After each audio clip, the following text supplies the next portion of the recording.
I'm a bit tired today, but I'm just gonna start an episode of just reading books in Skyrim.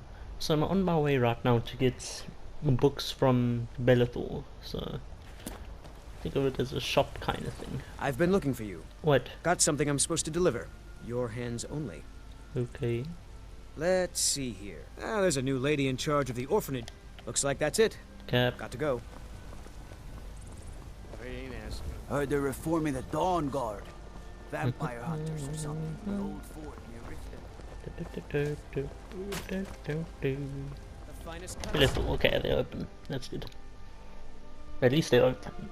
Take a good look around. I'm sure you'll find what you're looking for. Hopefully I do. Some may call this junk. Me, I Give me call books. them treasures. Beta prints, biography, oh. I'm gonna just buy everything. There we go. Do come back.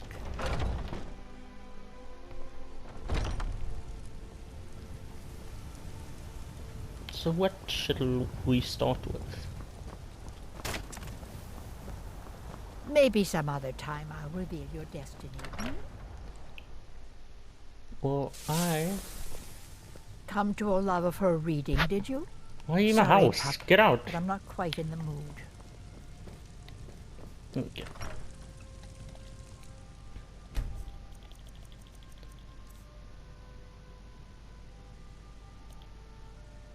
Okay, we're gonna start with A Kiss, Sweet Mother, and end off with Uncommon Taste.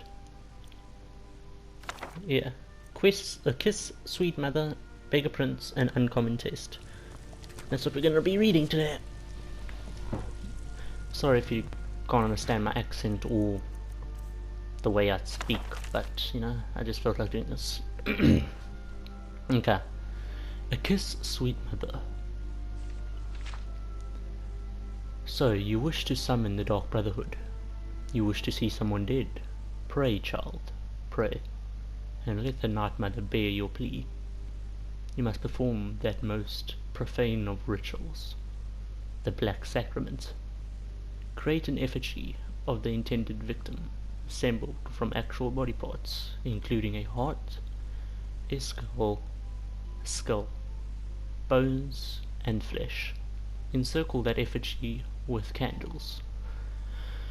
The ritual itself must then commence. Proceed to stab the effigy repeatedly with a dagger rubbed with the petals of nightshade plant, while whispering this plea: Sweet mother, send your child unto me, for the sins of the unworthy must be baptized in blood and fear. Then wait, child, for the dread Father Sithis rewards the patient. You will be visited by a representative of the Dark Brotherhood, so begins a contract bound in blood. Okay, so that was A Kiss, Sweet Mother.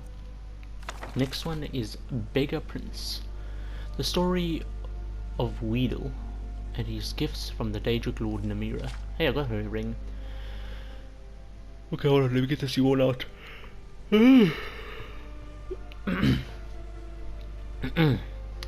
We look down upon the beggars of the Empire. These lost souls are the poor and wretched of the land. Every city has its beggars. Most are so poor they have only the clothes on their backs. They eat the scraps the rest of us throw out. We toss them a coin so that we don't have to think too long about their plight. Imagine my surprise when I heard the tale of the Beggar Prince. I could not imagine what a prince of beggars would be. Here is the tale I heard. It takes place in the First Age, when gods walked like men and Daedra stalking the wilderness with impunity. It is a time before they were all confined to oblivion. There once was a man named Weedle. I think that's Weedle. Maybe it was a woman. The story goes to great lengths to avoid declaring Weedle's gender. Weedle was the 13th child of a king in Valenwood. As such, Weedle was in no position to take the throne or even inherit much property or wealth. Weedle had left the palace to find independent fortune and glory. After many days of endless forest roads and tiny villages, Whittle came upon 3 men surrounding a beggar. The beggar was swaddled in rags from head to toe. No portion of the vagabond's body was visible. The men were intent on slaying the beggar. With a cry of rage and indignation, Weedle charged the men with sword drawn. Being simple townsfolk, armed only with pitchforks and scythes, they immediately fled from the armored figure with the shining sword. "Many thanks for saving me," wheezed the beggar. From beneath the heap of the foul rags, Weedle could barely stand the stench. "What is your name, wretch?" Weedle asked. "I am Namira." Unlike the townsfolk, Weedle was well learned that name meant nothing to them, but to Weedle it was an opportunity. "You are the Daedric Lord," Weedle exclaimed. "Why did you allow those men to harass you? You could have slain them all with a whisper."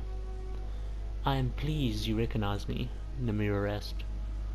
"I am frequently reviled by townsfolk. It pleases me to be recognized for my attribute, if not for my name." Weedle knew that Namira was the Daedric Lord of all things gross and repulsive. Diseases such as leprosy and gangrene were her domain. Where others might have seen danger, Weedle saw opportunity. "O great Namira, let me apprentice myself to you. I ask only that you grant me powers to make my fortune and forge a name for myself that will live through the ages." "Nay, I make my way alone in the world. I have no need for an apprentice." Namira shambled off down the road. Weedle would not be put off. With a bound, Weedle was at Namira's heel, pressing the case for an apprenticeship. For 33 days and nights, Weedle kept up the debate.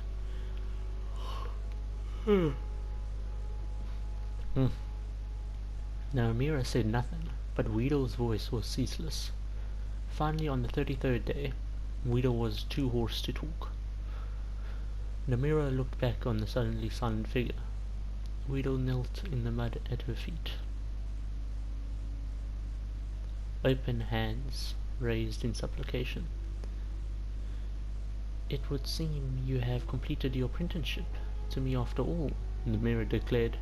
"I so glad to your request." Weedle was overjoyed.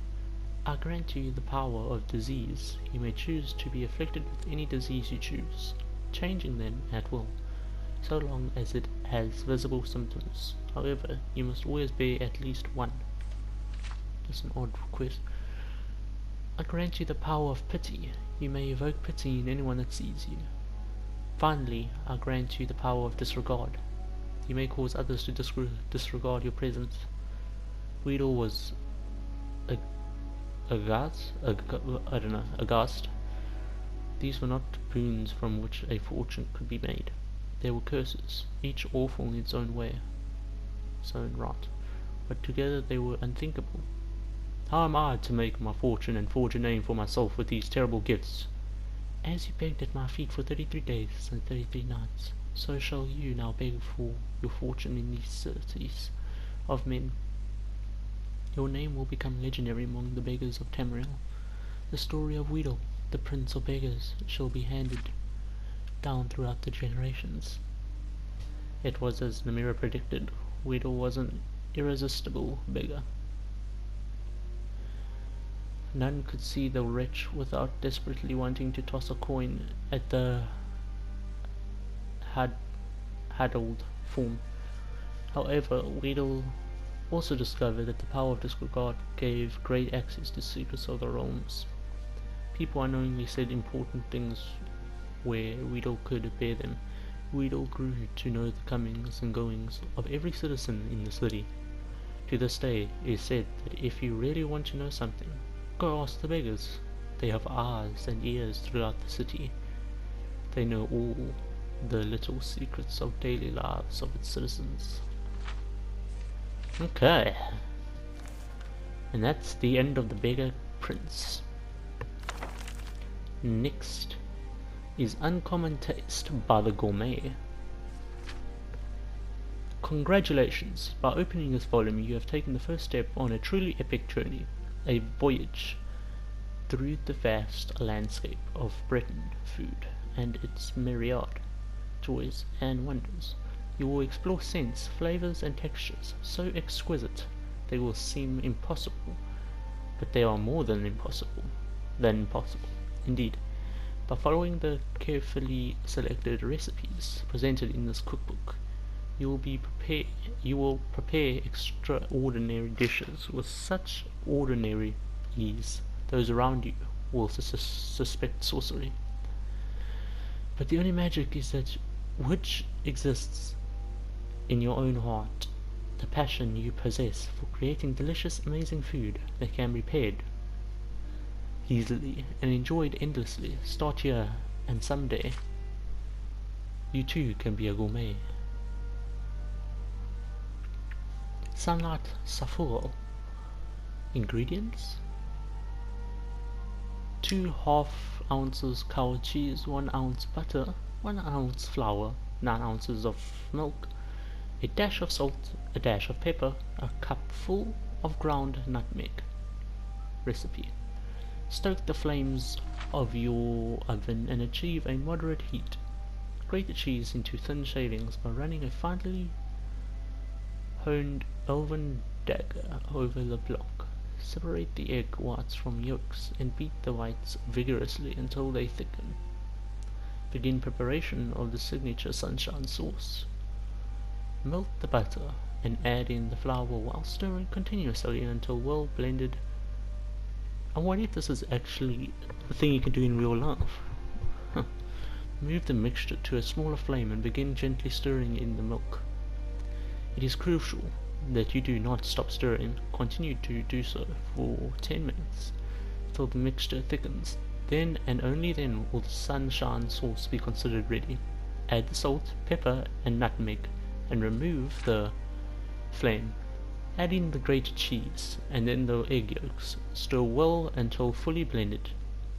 Then gently add in the egg whites with a spoon made of carved hickory wood. Gently pour the mix into 4 stonework souffle dishes, filling each nearly, but not quite, to the top. Put the dishes in your moderately hot oven and shut that door. Keep sealed for 25 minutes till your scrumptious suns will rise, only to fall down flat into the oven's abyss. Remove after 25 minutes and serve immediately. Behold the brilliance of the sun and the exquisite flavour of the sunshine souffle. Particular magnifique. Ingredients: 4 cups chicken broth, 4 cups beef broth, 2 half ounces of butter, 1 wooden flagon of flour, 1 cup diced carrots, half cup diced onions. Recipe: stoke the flames of your open pit fire and achieve a low heat. Combine all ingredients into a large soup pot. Stir vigorously. Once hot, pour into earthen soup bowls immediately. Behold the gourmet's signature dish, the Doches Le Magnifique. But wait, I know what you're wondering. That's it? Is that all there is to it? What's the secret of the gourmet? Do you really expect me to give away the secrets to my most popular dish? Well, guess what? I will. For that my secret, my friends, is you. That's right. The Doche Le Magnifique, I'm not sure if I'm pronouncing this right, is delicious and extraordinary. Using just the simple ingredients listed, you will create a pottage that is both hearty and delicious.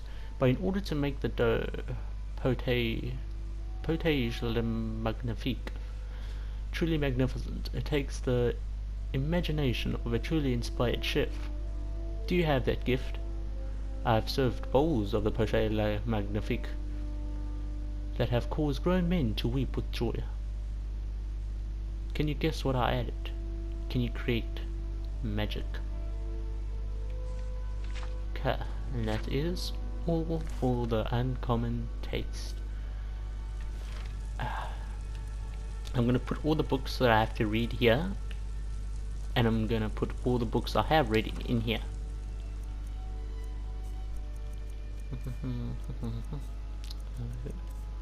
Yeah. Store. There we go. I sure hope you enjoyed this evening with us. If you did, you know what to do. Have fun and enjoy your pleasant evening.